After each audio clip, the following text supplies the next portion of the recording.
Cae la tarde y en un rincón de la ciudad, en un pequeño jardín, alguien cuenta una historia, reflexiona en voz baja o conversa, paseándose bajo los árboles. Es hora de volver a casa, bajar la velocidad y darle tiempo al tiempo.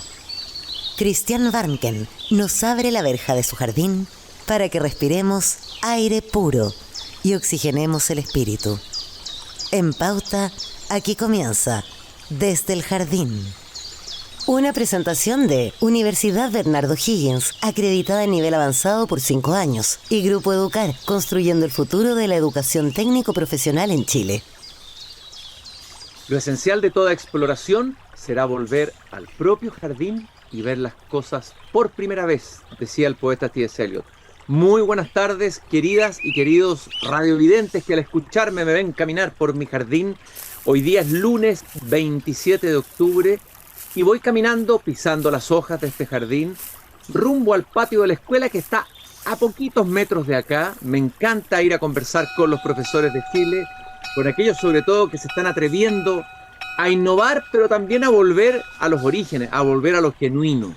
Innovar no significa simplemente innovar a veces cree eso, en el ámbito digital. También innovar hoy día es volver a lo genuino, volver a lo esencial, volver al origen.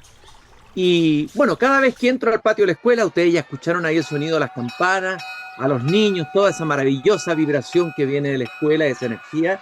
Me encuentro inevitablemente con ella, con Gabriela Mistral. Muchas de las cosas que hemos menester tienen espera, el niño no.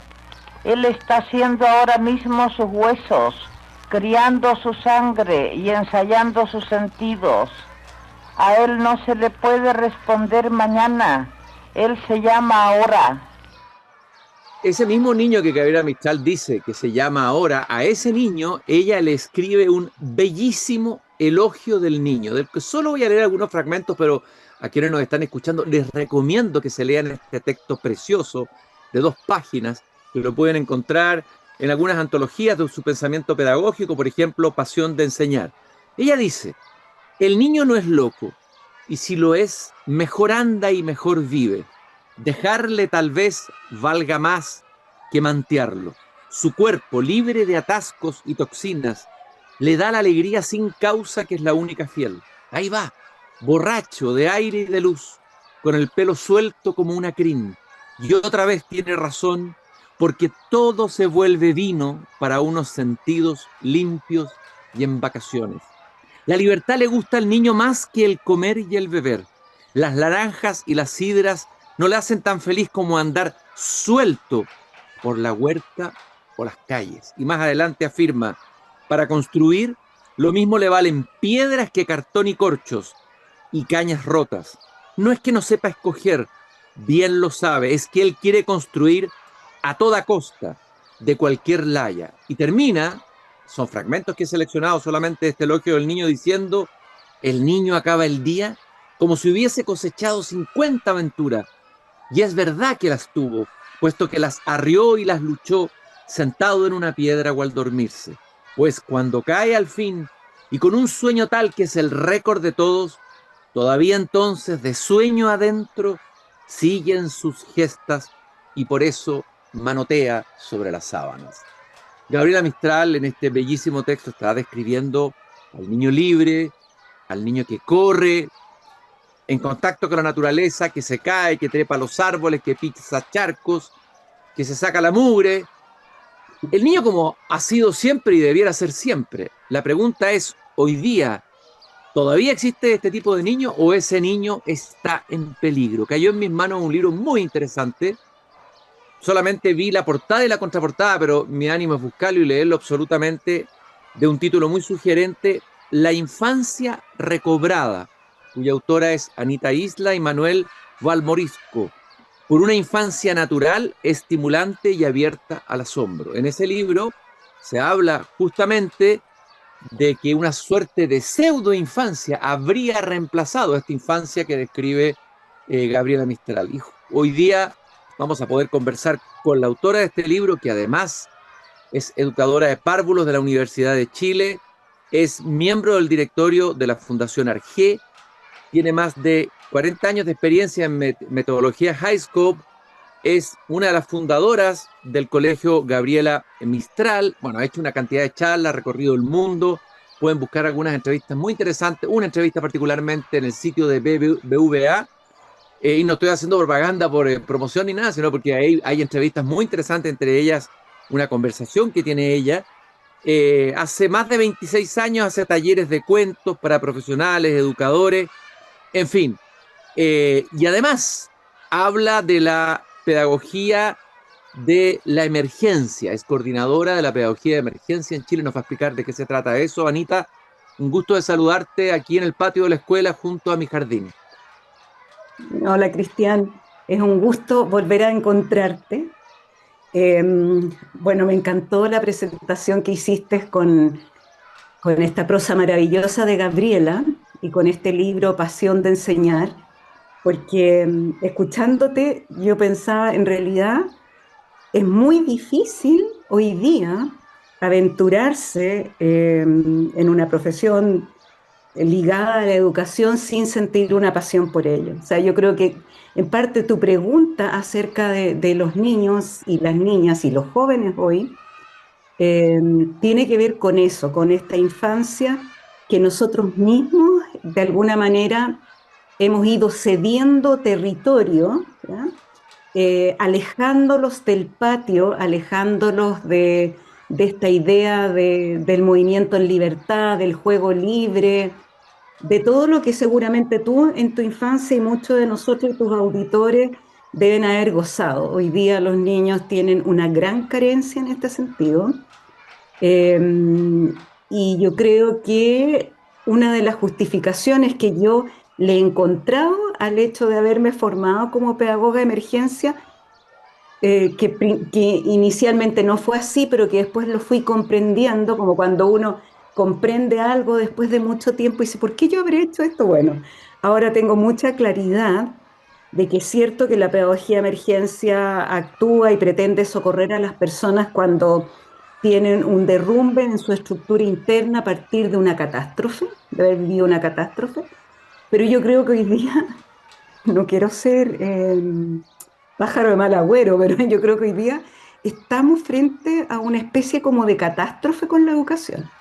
O sea, esto de negarle el espacio de naturaleza a los niños, negarles como la posibilidad del juego en la calle, atenta contra la infancia, y no son los niños los que lo han provocado, porque ellos siguen siendo maravillosos seres que llegan con abiertos y asombrados con el mundo, y de repente nosotros empezamos a ponerle estas paredes que lo limitan y que no le permiten desarrollarse en esta infancia sana. Y que, dicho sea de paso, hoy día, si uno lo piensa, bueno, yo también he tomado muchos cursos de neurociencia, de trauma. Hoy día, si uno lo piensa, estamos tan como haciendo las cosas un poco al revés. Tú hablaste de innovación y hablaste de tecnología. Y fíjate que hay muchos países en el mundo, Francia, por ejemplo, que están proponiendo sacar las pantallas de la sala. O sea, esto fue toda una aventura de que las pantallas entraran en la sala, de llevar estos métodos innovadores, y hoy día se están arrepintiendo. Y como nosotros aprendemos mucho después, hoy día le estamos poniendo pantalla a los niños. O sea, uno ya observa el paseo en coche de los niños, van en coche con los celulares de las personas que los están cuidando, de los padres, las madres, y como que le hemos vedado ese mundo que él puede, en el que puede curiosear, como dice Gabriela, correr como un loco emborrachado por esta naturaleza y por todo lo que tiene por descubrir. Está, Como que a propósito de lo que decías de los celulares, le apareció una noticia hace 2 días atrás, no sé en qué países, en varios, y también aquí en Chile, en colegios que están tomando la medida de sacar el celular o de aislarlo, están habiendo índices muy interesantes, índices de menos ausentismo escolar. Es decir, curioso, porque uno podría pensar, menos uso del celular, menos ausentismo, más interés de estar en la sala de clase, buena percepción de los mismos alumnos del espacio y el tiempo que se genera juntos sin celulares. O sea, todavía queda mucho camino por explorar en esa línea. Quizás en unos 10 años más se va a ver como una aberración que hayamos abierto tanto las puertas del sistema educativo a lo digital, digamos, sin filtro. Bueno, la pedagogía Waldorf cuando partió en Chile hace ya muchos años, el año 79, desde sus inicios nosotros, bueno, los que llegaron, yo llegué un poco después, pero yo estoy en la pedagogía Waldorf hace 38 años. eh, Hablábamos del uso de las pantallas y éramos como los raros, como una especie de locos, Radicales, eran los radicales, eran de este extremos. gueto, claro, de este gueto, La sí. secta, era como una secta, ¿no es cierto? Y ahora me encanta porque mientras más estudio y como que voy estudiando también ampliando esto que es mi mástil, que es la pedagogía Waldorf, también con estudios de neurociencia y todo. Y me encanta hacer, o sea, estudiar esto porque me voy dando cuenta, por ejemplo, Rudolf Steiner habla de 12 sentidos y hoy día la neurociencia ya está reconociendo 8 de ellos, entonces, y esto de las pantallas también, esta locura de no dejar ver a los niños, en ese momento era televisión, pues Cristiana ahora es televisión, en fin, todo, mucho, Televisión en la mano, tenemos todo en la claro, mano. el ¿Ah? tablet, etcétera. Y y yo creo que eso que tú estás poniendo, la pedagogía Waldorf, es la pedagogía del encuentro entre seres humanos. Y yo creo que eso es irreemplazable y aquí no estoy con una retórica y no estoy como levantando esta bandera de que en el futuro los niños no vayan a usar tecnología, pero lo interesante de esto es cómo uno, cuando respeta los distintos estadios del desarrollo del ser humano, y se van como configurando estas facultades que son la voluntad, el sentimiento y el pensar, tú puedes preparar a ese ser humano para que después se enfrente al mundo con preguntas, ¿ya? Con preguntas también acerca de la tecnología y servirse de esta tecnología y no ser como un esclavo de la tecnología o estos personajes que hoy día hay en los colegios donde reciben esta instrucción y uno, voy a citar una película muy rara, pero la de Pink Floyd, The Wall, cuando iban todos estos seres que pasaban como por esta máquina de moler carne y salían todos formateados. Yo creo que un poco estamos llegando a ese lugar, ¿ah? Tú decías los esclavos, justamente hace unos días atrás recibió el premio Príncipe de Asturias, un premio muy importante que premia el pensamiento, la filosofía, la humanidad, el filósofo alemán de origen coreano Byung-Chul Han, que ha escrito mucho sobre eso, el autor de, lo tienes ahí, mano, mira, lo llevas ahí contigo, El espíritu de la esperanza, y acaba de sacar uno muy interesante Maravilloso. sobre Dios, que lo tengo Sí, aquí, que es una sí. belleza. Bueno, esto está circulando en Instagram, etcétera, dice, creemos ser los dueños de smartphone, pero somos los esclavos de smartphone. Es una de las cosas que digo en el discurso, ¿no? Sí, hay voces ya esto no es un delirio de una secta, de un grupo de iluminados, fanáticos, radicales, como se decía antes. Quiero Sí. profundizar en esto de que por todo lo que tú estás diciendo, da la impresión en esta pseudoinfancia de hoy que reemplaza lo que fue la infancia que tuvimos todos, en que nos ensuciábamos, nos llenábamos de moretones, nos subíamos a los árboles, ¿no es cierto? Pisábamos los charcos de agua. A hoy día estamos generando niños como asépticos, niños perfectos, niños que no son niños. Hemos de alguna manera uniformado el mundo. Eso como que me queda esa idea, ¿no? Lo más peligroso es la uniformización, lo que tú hablas de la imagen de Pink Floyd, ¿no? Mira, eh, no quiero ser autorreferente porque ni siquiera sé si quedan libros en Chile, pero todo eso de lo que tú acabas de hablar está en el libro La infancia recobrada, porque nosotros con Manuel iniciamos este diálogo con respecto a la educación y yo me acuerdo que partió porque escribimos un blog juntos y yo le iba contando cosas como, por ejemplo, hay un capítulo que se llama Rasguños y Moretones y que tiene que ver justo con una experiencia que yo tuve, que la cuento siempre porque para mí fue notable, con un grupo de educadoras a las cuales yo les estaba dando una clase, una charla, Y entonces se me ocurrió preguntarles cómo se imaginaban ellas el patio ideal, porque eran educadoras de párvulos y técnicos en educación parvularia. Y como que casi por unanimidad, su respuesta fue un patio de goma eva. Uf, Pero mira por qué, ¿ya? Porque, y entonces como que yo hice un ejercicio biográfico con ella y les pedí que me contaran a qué jugaban cuando niñas. ujú. ¿Ya? Y entonces ellas se empezaron como a emocionar porque se empezaron a dar cuenta que ellas corrían, ¿ya? Que saltaban en estos charcos que tú decías, y que hoy día ellas, este patio de goma eva, lo que les aportaba era seguridad, porque muchas veces las familias se quejan porque los niños llegan con un rasguño o con un moretón o porque llegan sucios, sucios, imagínate, cuando nosotros en la pedagogía Waldorf fomentamos eso, fomentamos que los niños corran, que ojalá si es que se caen se puedan incorporar por sí mismos, no andamos botando niños, pero los ayudamos a vivir esa experiencia. Y te digo, los ayudamos porque antes, ¿quién ayudaba a un niño a rodar no sé, por una colina? Y hoy día, fíjate, Cristian, que tenemos que fomentar esos juegos porque se han perdido. Y con eso todo lo que conlleva el desarrollo de la voluntad en el ser humano, o sea, tiene muchos lugares desde donde mirarlo. Pero imagínate que hoy día están de moda los juegos que se llaman The Risk Games, los juegos de riesgo. Mm. Están de moda, Cristian, están Claro, poniéndose de claro, moda ay, claro, porque se dejó de jugar. porque la vida es riesgo en el buen sentido. La vida es riesgo. Tratar de eliminar el riesgo y llevar a una vida cero riesgo me parece que es, digamos, infernal, por no decir demoníaco, ¿no? Una vida sin riesgo, ¿qué es eso? Y un niño tiene que equivocarse, tiene que caerse, tiene que levantarse de nuevo. Tú has hablado también, y te leí en una entrevista, hablas de algo, este poco contacto con la naturaleza, niños que no suben, no van a los cerros, no se suben a los árboles, no juegan en las plazas, no caen en los charcos, etcétera, ha ido generando un temor en las nuevas generaciones de niños de naturaleza, un temor. Se habla de la ecofobia. Cuéntanos un poco de qué se trata y cómo se manifiesta eso.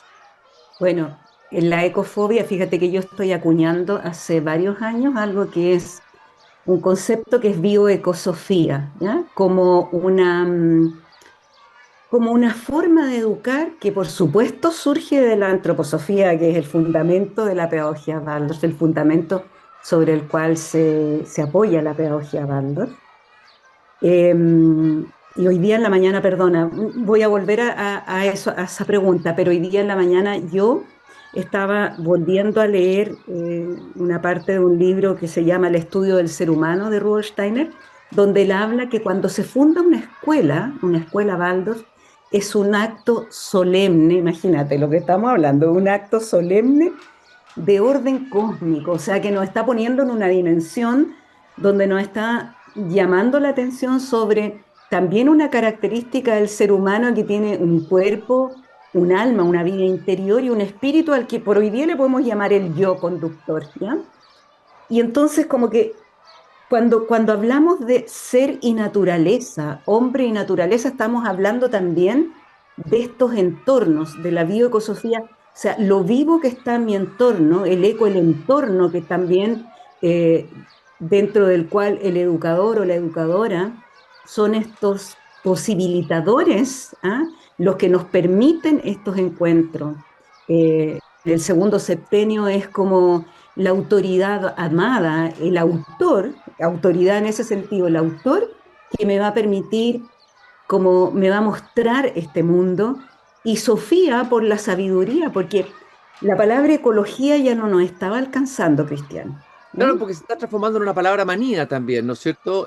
Sí, Se usa mucho ya, hay muchos eslóganes, está metido también en todo, o sea, y se ha como, desgastado como palabra, como concepto. y como que el estudio de la naturaleza o los conocimientos que uno tenga de la naturaleza, uno tiene que llevarlos a este espacio como sagrado y este espacio de sabiduría. Nosotros estamos muy poco sabios últimamente y estamos alejando mucho a los niños, y en ese sentido la ecofobia es como la fobia o el miedo a los espacios. Muchas veces también se habla de agorofobia, de no poder salir al encuentro del mundo y menos a los espacios de naturaleza donde no hay enchufe, donde, Mm. ¿ya? Donde enchufar el smartphone y me separo de este mundo que yo conozco, que es el mundo del encierro, el mundo de la tecnología, este aislamiento, ¿ya? Donde las comunidades que antes, las redes que antes uno tenía, ya no existen. Entonces, es bien peligroso lo que está pasando, y yo creo que para mí ha sido toda una aventura también, desde algún lugar, volver a relacionarme con la naturaleza y llevar esa naturaleza a las zonas periféricas también de nuestra ciudad, porque yo estoy en Santiago. Eh, Claro, y donde hay menos verde, ¿no? Donde hay menos naturaleza. Es una nada. ciudad desigual en ese sentido profundamente desde el punto de vista de planificación urbana, o sea, la cantidad de jardines que hay en el sector alto de la capital, y uno va avanzando hacia más la periferia y se va desertificando el paisaje. Y ese es el lugar donde están viviendo los niños, donde están aprendiendo los niños, etcétera, etcétera. Bueno, y en ese sentido, fíjate que nosotros como Fundación Arge, yo digo nosotros como Fundación Arge, pero también está la Escuela Waldorf Gabriela Mistral, la Fundación Cultiva y Cristo Joven.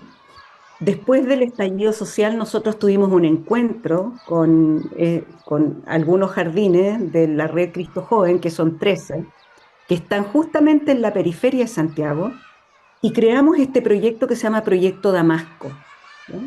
Donde están involucradas estas 4 fundaciones, y nosotros lo que estamos haciendo hoy día es llevando la educación Waldorf a una zona que no había llegado antes, o que si había llegado de una manera eh, muy poco. A ver, llegó la pedagogía Waldorf a 2 instituciones que se formaron, que son buscando como esta relación con lo social y con las necesidades de los niños con sus derechos vulnerados.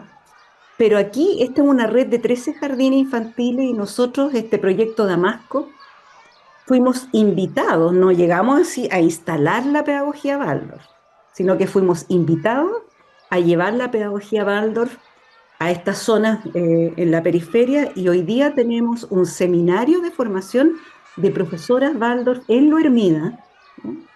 Donde vienen educadoras y técnicos en la educación y directoras de estos jardines a formarse como profesoras Waldorf, y eso es la mejor noticia, Cristian. O sea, y además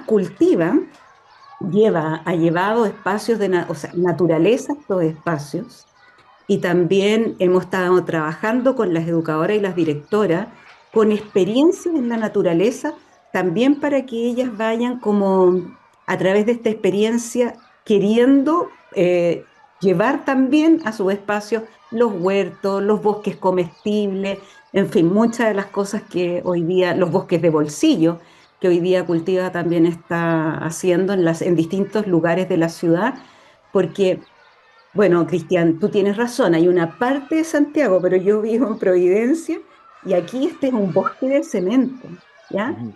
Las plazas se han ido achicando, hoy día los caniles son más grandes que los espacios donde juegan los niños. Entonces tenemos un desafío como humanidad, diría yo, porque Chile no es una excepción, o sea, te digo que esto está sucediendo en todas partes del mundo, no solo en Chile. Nosotros estamos también como siendo eh, muy innovadores en ese sentido de quedarnos adentro de las casas y estar con el computador y la televisión y el smartphone. O sea, como que estamos heredando también esta cultura, lamentablemente, y no nos estamos dando cuenta de lo que estamos haciendo. Ahora, Bueno, ha habido todo un boom, perdón, de los famosos forest school, los colegios en los bosques. sí. Siendo nosotros un país de bosques, que a pesar de todo la devastación que ha habido, hay bosques, sobre todo en el sur, hay partes de selva fría, hay lugares donde magnífico donde podría replicarse. Cuéntanos un poco cuál es la experiencia de los de los bosques, los colegios de los bosques, en qué consisten y cómo se podrían replicar y cuáles son los que hay en Chile. Cuéntanos un poco de eso. Mira, este concepto yo lo conocí en Suiza hace más de 20 años atrás, eh, porque me encontré con algunas profesoras Waldorf que después vinieron a Chile también y que nos contaban de esta experiencia de trabajar con los niños en el exterior y el exterior como una extensión de la sala de clases, ¿no? Y ellas nos contaban, una de ellas, el Herman, venía de Dinamarca y nos contaba que ellos tenían cunas, ¿ya?, al exterior, estamos hablando de Dinamarca, ¿ya?, lluvia, nieve, etcétera, ¿ya?, frío. Y nos hablaba de esto, de salir con los niños a recorrer, ¿ya?, hacia la naturaleza, a los parques, a los bosques, a las plazas, porque se estaba perdiendo algo que es muy importante, Cristian, y voy a poner antes de los bosques escuela en Chile, se estaba perdiendo algo que Steiner denomina los sentidos volitivos, que tienen que ver con el movimiento, con el equilibrio, con el tacto y finalmente con el sentido del bienestar.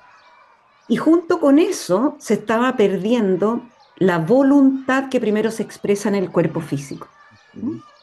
Y entonces ella proponía, y mirando con esta, imagínate, te estoy hablando hace 20 años atrás, que esto iba a pasar cada vez más. Nosotros en Chile, junto con otra profesora Waldorf, que viajamos también a Suiza y empezamos a aprender esto, nos dimos cuenta que eso iba a ser en Chile, iba de todas maneras a verse en Chile en poco tiempo. Y entonces empezamos a hacer esto de las caminatas, de trabajar mucho más al aire libre, de buscar como también ciertos implementos que son unas como jardineras que usan los niños para poder estar en la lluvia, en el frío, afuera.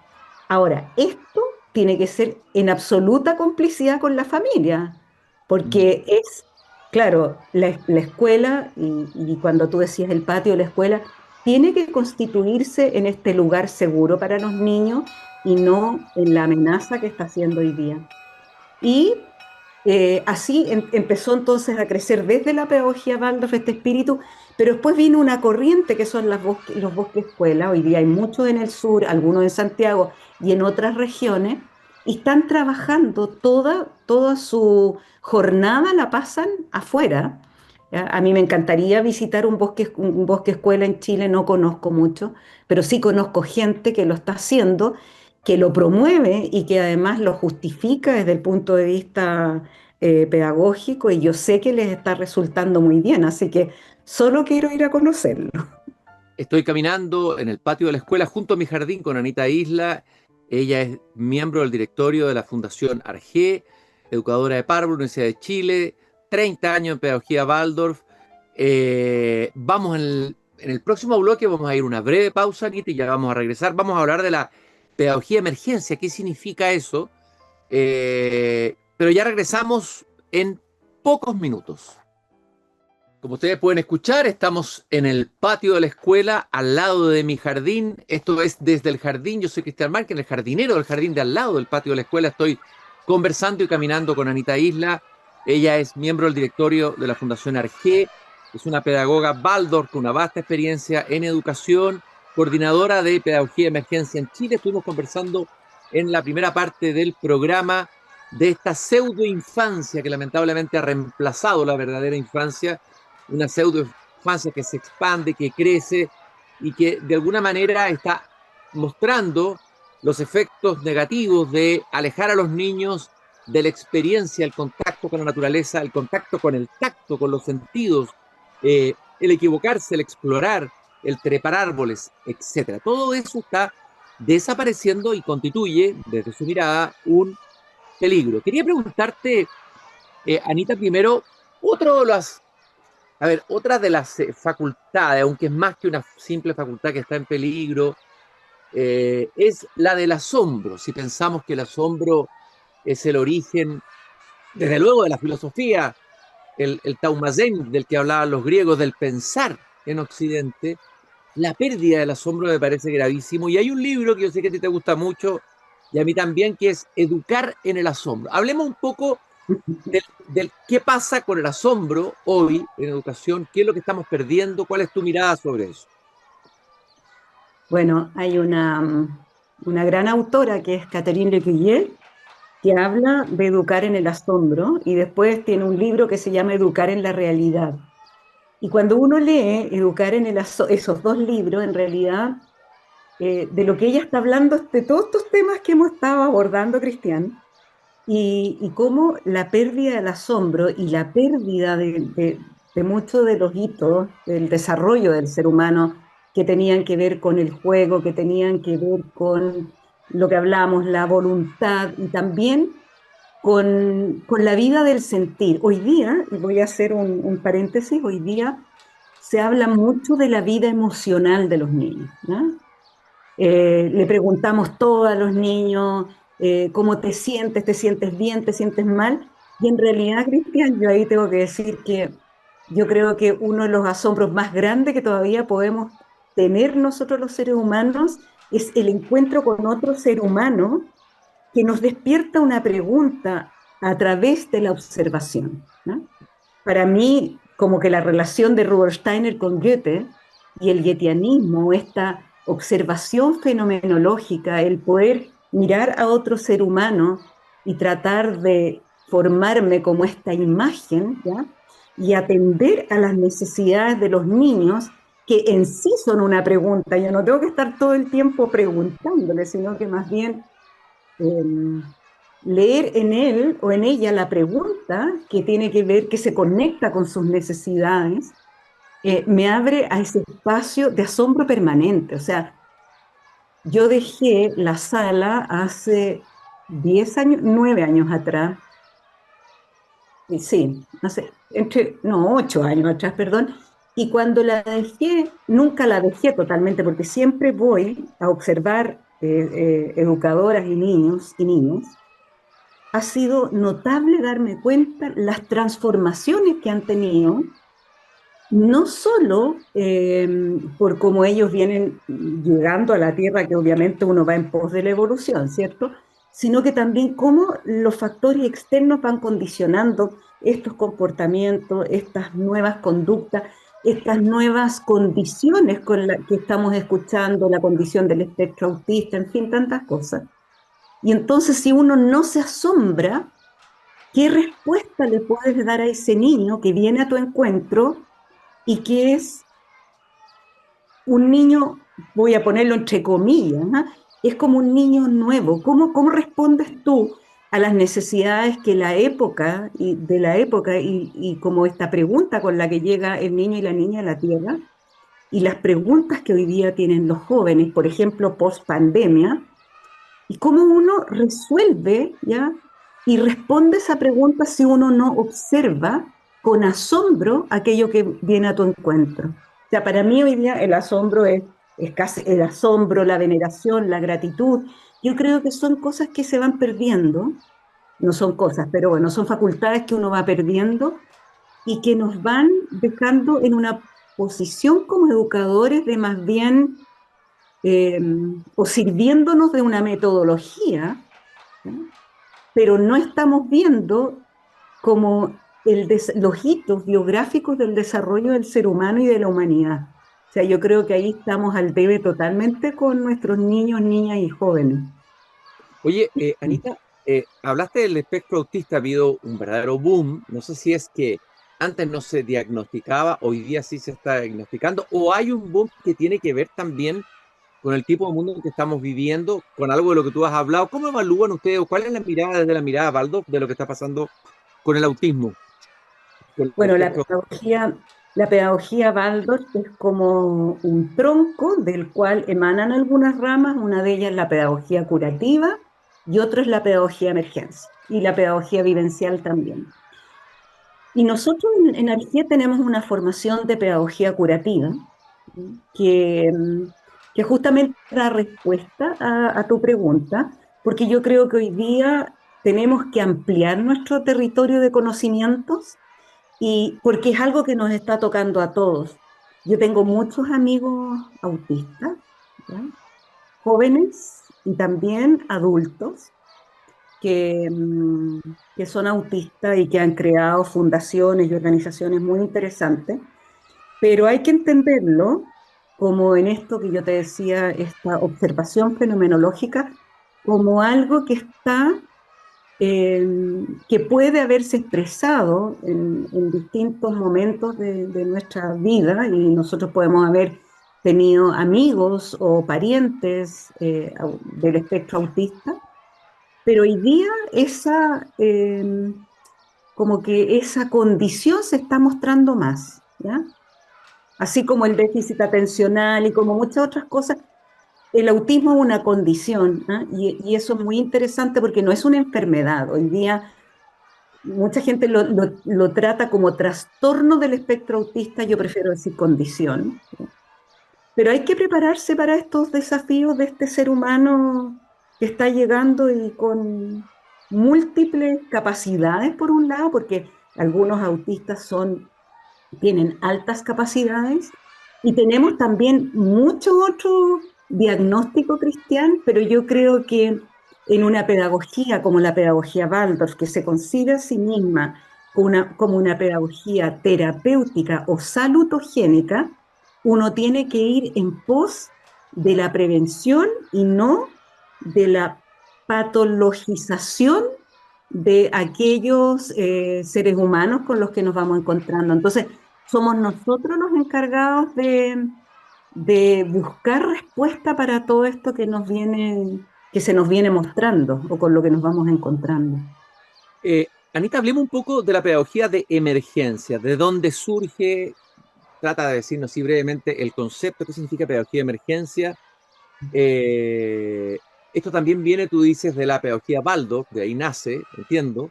Explícanos ese concepto y una aplicación para poder visualizar bien qué trata y qué encuentra y qué trabaja la pedagogía de emergencia. Mira, la pedagogía de emergencia surge en el año 2006, ¿ya? En un encuentro de la juventud organizado por la UNESCO en el marco del Festival para la Paz, ¿no? En Alemania. Era justo el Mundial, ¿te acuerdas que fue el Mundial Sí, en Alemania? sí. Bueno, ahí llegaron niños de distintos lugares del mundo a encontrarse, niños chilenos también, jóvenes chilenos, y justo se desató la guerra en el Líbano y había que llevar a estos niños que además eran de pedagogía curativa, había que llevarlos de vuelta al Líbano, porque ellos querían y sus familias también. Y entonces un educador que es pedagogo curativo, Pedan Ruf, como que llega al Líbano y se da cuenta de que la pedagogía Waldorf puede actuar rápidamente en estas situaciones de crisis humanitarias, de catástrofe, ya sea provocadas por el ser humano, provocadas por la naturaleza, y se da cuenta que estos primeros auxilios pedagógicos van a ser muy importantes en la no cronificación del trauma, ¿ya? Entonces, están los médicos sin fronteras que llegan y que van a curar las heridas, pero está la pedagogía de emergencia que llega en estos contextos de trauma, de catástrofe, y va a través de ciertas prácticas y una metodología muy específica, basada también, por supuesto, en la pedagogía Waldorf, pero ampliada por la psicotraumatología, y se dan cuenta que en realidad tomando a los niños en un determinado tiempo, que no debe ser en algunos casos más allá de 8 meses, uno puede permitir como estos desbloqueos, porque uno queda como petrificado, primero viene como esta manifestación que es la lucha, la huida y la petrificación, y cómo la pedagogía Waldorf puede con sus recursos ir, y la psicotraumatología ir a apoyar a estas comunidades que están viviendo estos horrores. En Chile lo hemos aplicado mucho, Cristian. El Ministerio de Educación nos ha convocado para que nosotros trabajemos con pedagogía de emergencia en las regiones que han sido afectadas, por ejemplo, por los incendios. En el incendio de Santa Olga, en los incendios del sur, en estos 3 grandes focos que hubo, también en un contexto de duelo en el CPIP, En fin, hemos trabajado harto en Chile y también llegamos por eso a Lo Hermida a trabajar en el año 2019 con las educadoras de Cristo Joven, pero también algunos de nosotros hemos tenido la posibilidad de salir fuera de Chile a trabajar en situaciones catastróficas. Bueno, catástrofe hay en todas partes, pero la gran catástrofe que hizo que se creara la red de pedagogía de emergencia iberoamericana fue para pandemia, Ujú. porque ahí Oye, sí. trabajamos todos juntos, todo Iberoamérica trabajamos juntos y terminamos nuestra formación y tenemos certificación en Alemania de pedagogía de emergencia y tenemos, bueno, varias... Ahora, en Chile hay un equipo coordinador, somos 3 coordinadoras y tenemos un equipo de pedagogía de emergencia y voluntarios y pedagogos de emergencia. Hay como 60 pedagogos de emergencia en Chile. Anita, por último quisiera preguntarte, bueno, hay mucho por conversar, por todo lo que has planteado acá en esta caminata que hemos tenido aquí en el patio de la escuela. A ver, el papel del cuento y la narración, yo sé que ha sido un tema que a ti te ha interesado, tú has impartido talleres sobre esto, la importancia del cuento, no solo en la formación, sino que también en la sanación. Y entiendo que lo has trabajado para todo tipo profesional, educadores, bueno, niños, terapeutas, médicos, el cuento, el valor del cuento en nuestra vida. Cristian, es que es tan grande. Bueno, yo doy talleres de cuento hace muchos años. Eh, Trabajo en la interpretación de los cuentos clásicos, ¿ya? Como también incorporo cuentos modernos, cuentos de la época, y en los colegios Waldorf, bueno, lo más importante que no quiero dejar pasar es que en realidad cuando uno se aventura en este camino de formarse como profesor Waldorf, lo primero que uno tiene que hacer es autoeducarse, ¿no? Y autoeducarse y en realidad tratar de transformar muchos de estos contenidos que nosotros traemos de la educación y que son más bien conceptos que ya son bastante arcaicos. Nosotros seguimos pegados en una educación bueno, de una época cultural muy pasada. No hemos crecido en eso como país, pero el cuento es un gran recurso. Yo, no me gusta la palabra herramienta porque es como muy mecánica. Es un gran recurso que nosotros utilizamos en pedagogía Waldorf, en pedagogía emergencia. Y en realidad, eh, últimamente también yo estoy dando cuentos y trauma, porque aunque tú no lo creas, los cuentos clásicos hablan del desarrollo del ser humano, ¿ya? Y del desarrollo evolutivo de la humanidad. O sea, es tan grande, ¿ya?